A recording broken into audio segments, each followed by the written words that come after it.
Hai semua, selamat kembali ke SKC Sunday School. Harap semua sihat dan baik. Comel kan kawan kita hari ni? Mari kita teruskan ya. Kita mulakan dengan doa pembukaan. Mari kita doa bersama-sama. Terima kasih Tuhan Yesus bagi hari yang indah ini. Terima kasih Tuhan untuk pengajaran Sunday School hari ini. Kami berdoa agar kami dapat belajar dan memahami-Mu lebih lagi Tuhan Yesus. Dalam nama Tuhan Yesus, kami berdoa. Amin. Apakah pengajaran kita untuk hari ini? Kamu boleh teka tak? Okey, mari kita lihat tajuk untuk hari ini. Yakub tidak mengalah. Siapa tu Yakub? Ingat tak lagi? Okey, mari kita lihat semula cerita setakat ni ya yang kita telah belajar dalam minggu-minggu lepas. Ingat tak siapa ni? Abraham dan Sarah. Dan mereka ada seorang anak nama dia Ishak. Ishak pun membesar. Ini dia Ishak ya. Okey. Ini pula abang Abraham bernama Nahor. Okey, kita belajar beberapa minggu yang lepas. Kita belajar tentang keluarga Abraham kan? Okey, ini Nahor, abang kepada Abraham. Anak Nahor dengan Milka ya. Nahor dan isteri dia Milka ialah Bethuel. Okey.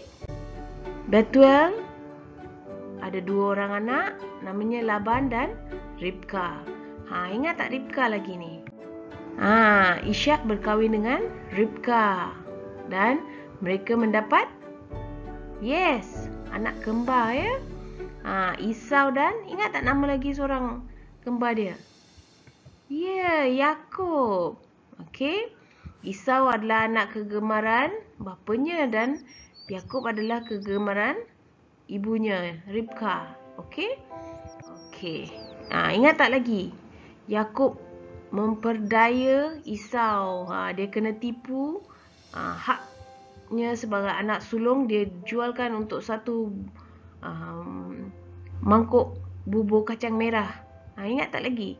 Dan minggu lepas kita dengar lagi Yakub telah menipu Esau ya dan mendapatkan haknya sebagai anak sulung. Segala berkat sebagai anak sulung dia telah menipu Ishak dan mendapatkan hak sebagai anak sulung tu. Ingat tak?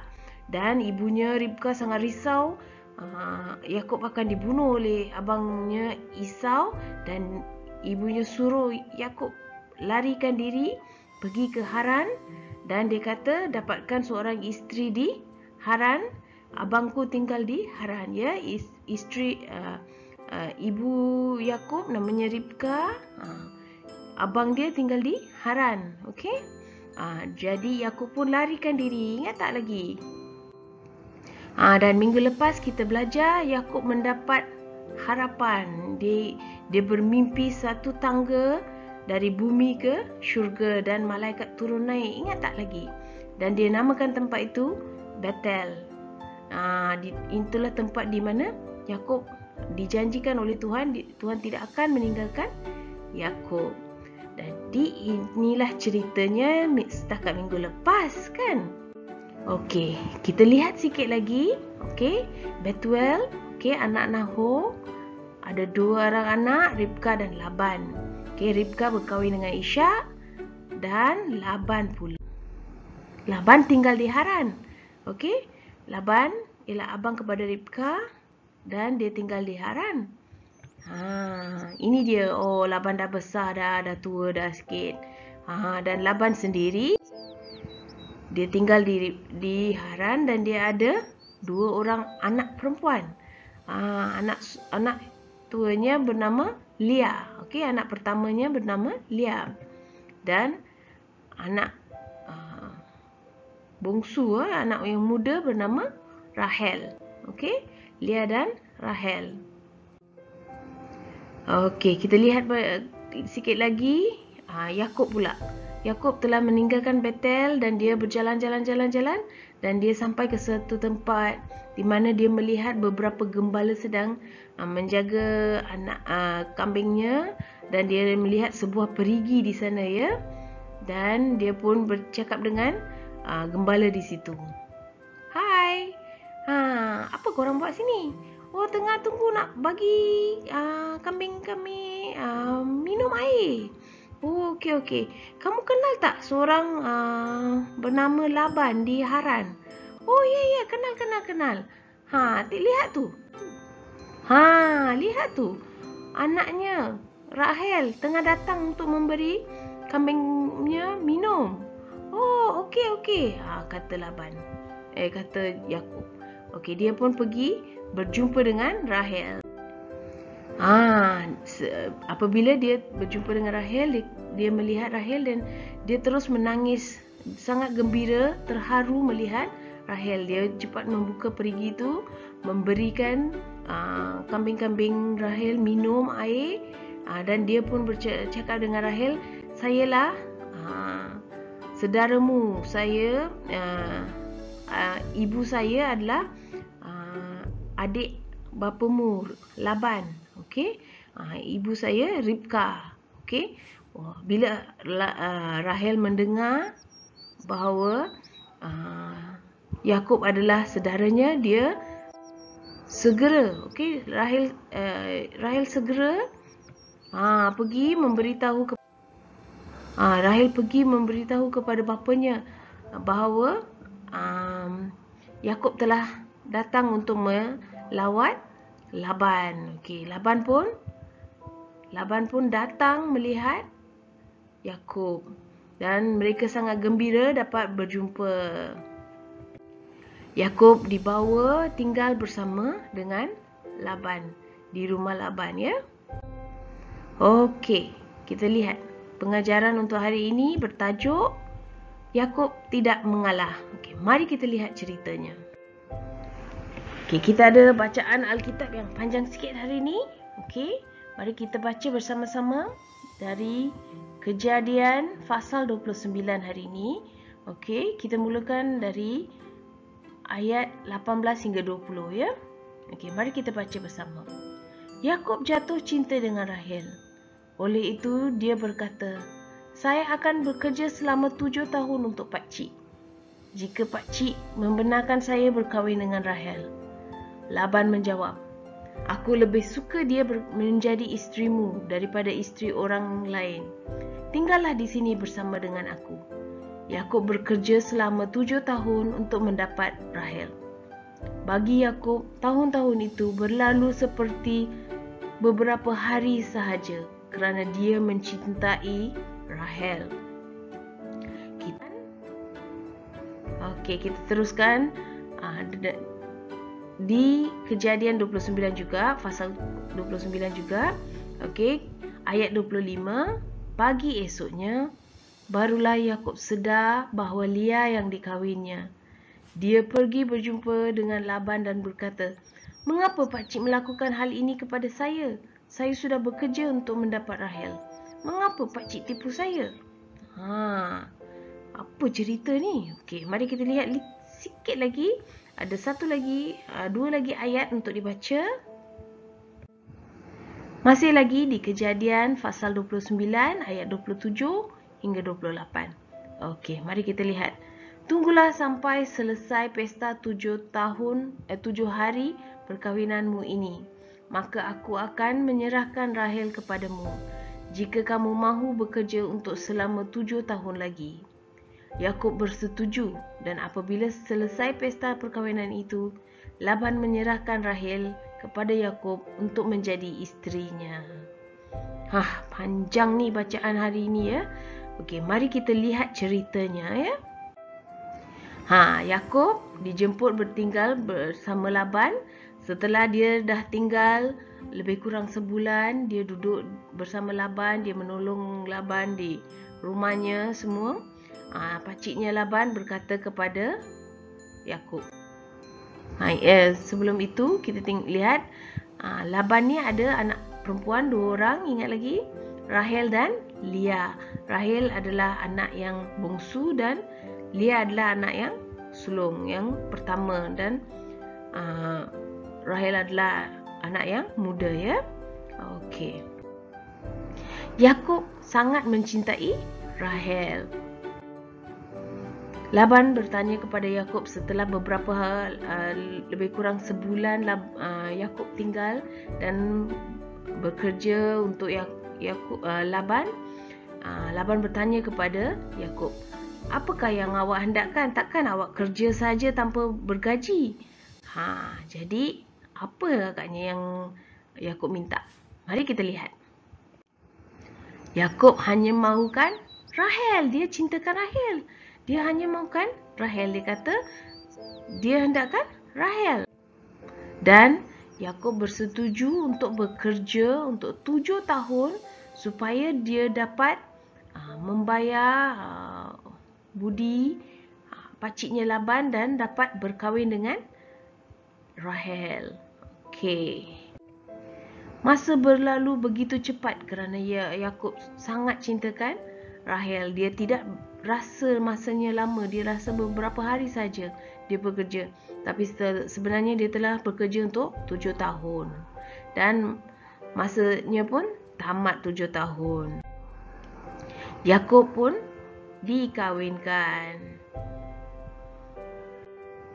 Tapi pagi esoknya dia melihat dia telah ditipu. Isterinya bukan Rahel tapi Leah pula menjadi isterinya. Yakub sangat sedih. Tengok tu, nangis. Okey, bukan Rahel ni. Ni Leah. Siapa yang menipu saya? Dia sangat sedih ni. Dia pun pergi berjumpa dengan Laban. "Saya ditipu." Dan Laban pun terus berkata, "Bukan ditipu. Adik tidak boleh berkahwin sebelum kakak. Jadi sebab itu saya beri awak Leah sebagai isteri." Dan Yakub pun berkata, "Jadi bagaimana saya nak Rahel?" "Okey, saya akan berikan awak Rahel sebagai isteri. Selepas seminggu awak berkahwin dengan Leah, saya akan berikan Rahel. Tetapi saya akan berikan Rahel tapi awak kena bekerja lagi untuk 7 tahun sebagai gaji untuk berkahwin dengan Rahel." Jadi lepas seminggu dia berkahwin dengan Leah, Yakub pun berkahwin dengan Rahel. Betul ke Rahel ni? Mari kita lihat. Oh, betul ya.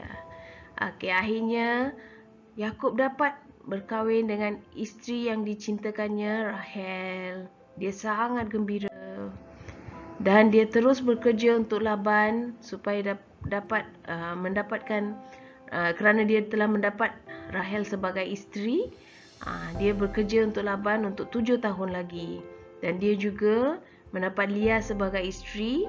Dan anak-anak Yakublah menjadi keturunan Israel, yang 12 kaum Israel, ya. Ceritanya kita akan lihat minggu-minggu akan datang.